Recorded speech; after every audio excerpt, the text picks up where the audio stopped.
Good morning, Vande Matram. Welcome all of you. Death is a passage. Death is a passage. When we listen to this word, people who are living in the ordinary consciousness in the outer world, they will simply smile. They will simply laugh or jeer at you. What is that? But for a spiritual seeker, it is the truth. For a spiritual seeker who seeks spirituality, for a spiritual seeker, truly speaking, death is only a passage from one form of life to another. Passage from one form of life to another. And none is dead, but only departed. None is dead. But the thing is that we don't have any place in our heart or in the material world to preserve that consciousness. For that, actually, we think he is gone, he is dead. None is dead, only departed. This has been achieved, only departed for a while. Like example, somebody is, suppose that initially you have seen that princess were there. Princess, once they are married, they were not coming back to their parental palace. Once gone. So gone means gone. She is not coming back, looking at the father's face. But the thing is, scenario is changed now. It is. Do you feel she is married and gone to the in-laws' house? It is means that she is dead? No way. No way. Like this. It is a departure of the body. The body is departed. While somebody is departed, body is lost. But what about the soul? It is immortal. It will come back. It depends. As the decision, everything depends upon the decision of the soul at the time of death. When, where, and how it will take birth. For the spiritual seeker, death is only a passage from one form of life to another. None is dead. None is dead because spiritual being, psychic being is there. Soul is present everywhere inside you. Only departed. Then death is the passage, not the goal of our work. Death is a passage. Suppose you are going to some far off city. Inside this road is not that much smooth. One tunnel is dug inside a hill. And through that tunnel you are passing to the other side of this hill. That is a passage, not the goal of our work. Suppose you are on your way to, you are going somewhere, take it to Visakhapatnam. You are going through Through Berhampur you are passing towards Visakhapatnam. But it is not the aim, it is not the goal, it is a passage. All death is a opening on widest immortality.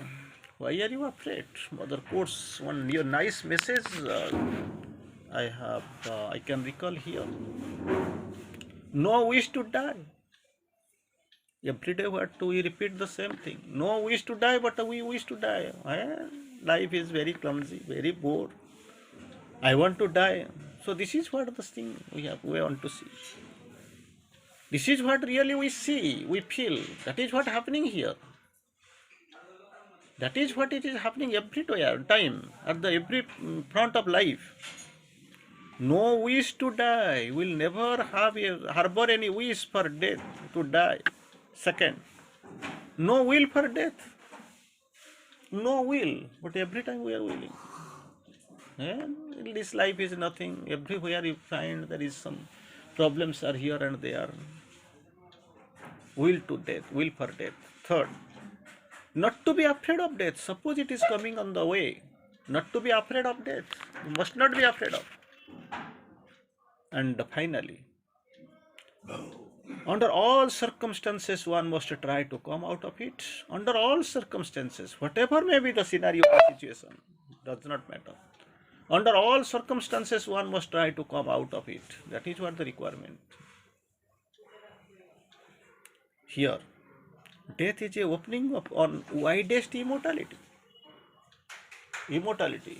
What really people normally know about the immortality? Suppose somebody's lifespan was around 50 years. He was to die. Instead of dying, he is surviving some more another 20 years. It is 70, 75 or 80. Do you think he is immortal? No. Now average lifespan span has been elevated. And simultaneously also death is not a warranty. Morning you have taken food and gone to office or in some business work, commercial work, whatever you are gone. And the breakfast you have promised your children or your wife that I will come back and have the breakfast with you. What is the guarantee? No guarantee at all. Life is not guaranteed. Death is guaranteed. Because the situation is like this. But one thing you must know, so far these spiritual seekers are concerned, all death is an opening on widest immortality. It is the immortality of the soul.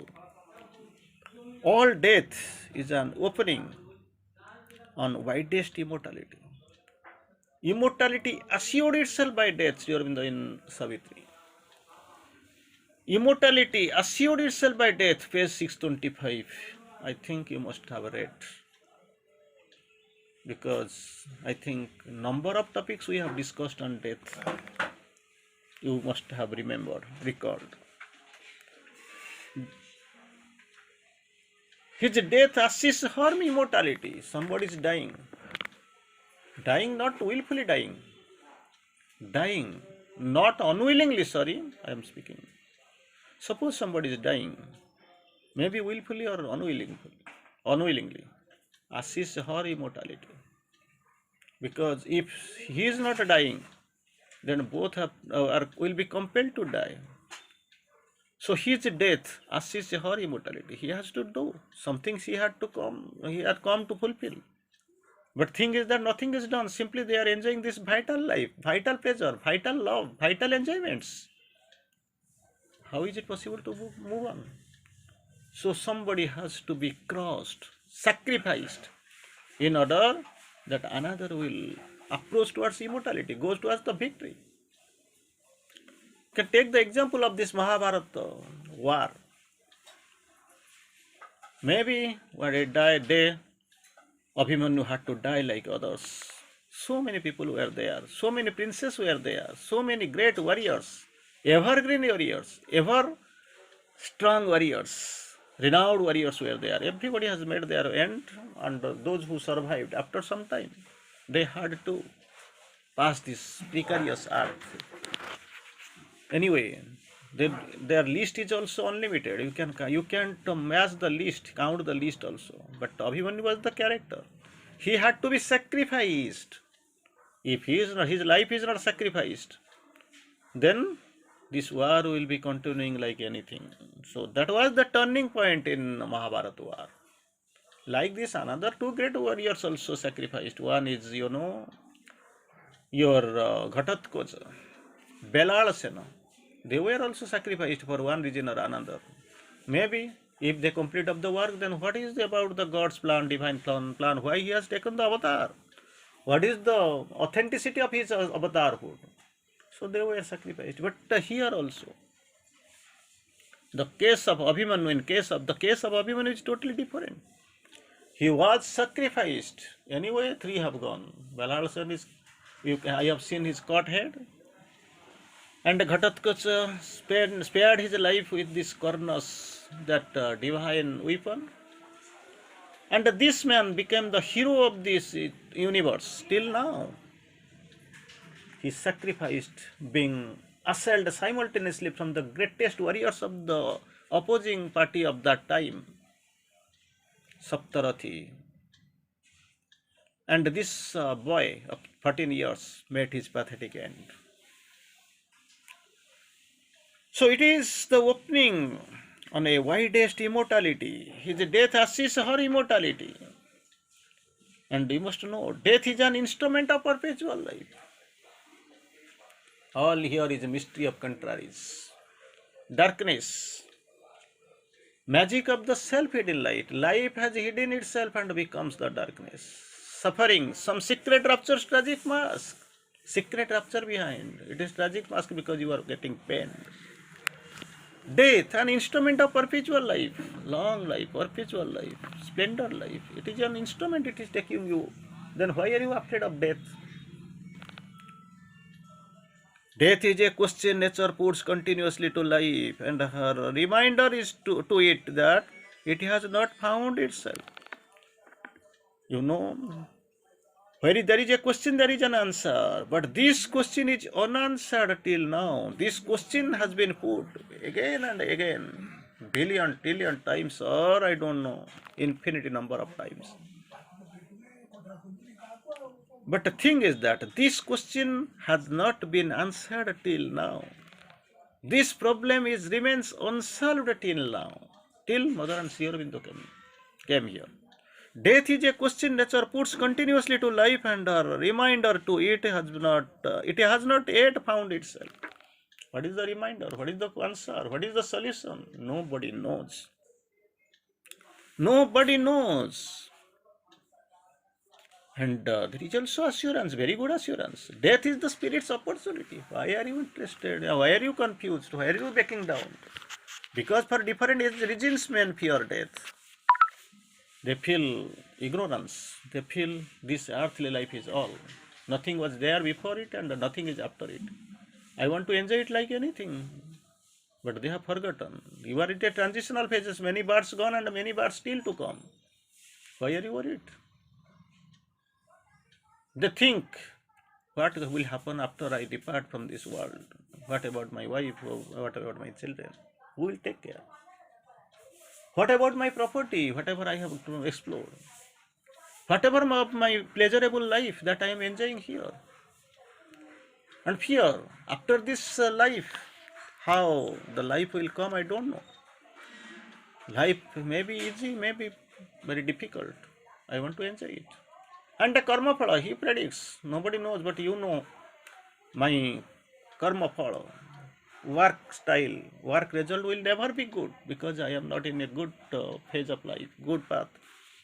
So I naturally have to suffer. And this yampur, so that burning oil, I will be pierced with javelins. So such are that fears, many are there. And the memory of time, memory of the beautiful wife I am enjoying, beautiful food, whatever I take. What about the next birth? Let me enjoy it here. These vital things, physical longings, mental inferiority, these are the cause of the whole fear for him. That's what Sri Aurobindo quotes here. This question is unanswered. Death is not of thyself, but of the body. Why are you worried? Death is the spirit. Death is of the body, not thyself. Because already quoted here. Death is the spirit's opportunity. Taking experience, gaining, progressing, developing till the final development. So it is the spirit's opportunity. It is learning something. Even through the death body, Shankaracharya of the king's death body, dead body, Shankaracharya entered to take some experience of this sansara life. Till that time, his disciples were guarding his corpse, dead body, this body. His death is a beginning of the greater life. His death is a beginning of the greater life. Another greater life, because this life you have got, because life is not same as in Satya Yuga, then Treta, then Kali, then Dwapar in between, Treta, Dwapar and Kali. Life is improving, experience you are gathering around. So why are you worried? His death is a beginning of a greater life. You are supposed to take, and definitely will take a greater life. For that, actually, death is a beginning. Death assists, it helps. And I want to quote the thing, two lines. Whether I live or die, I am always. Whether I am live or die, I am always. This is God's count. And for you, final quotation is like this. Death transformed becomes life, that is immortality. Not 50 years turning to 17 years. Death transformed becomes life, capital L, that is immortality, capital I. Thank you for now.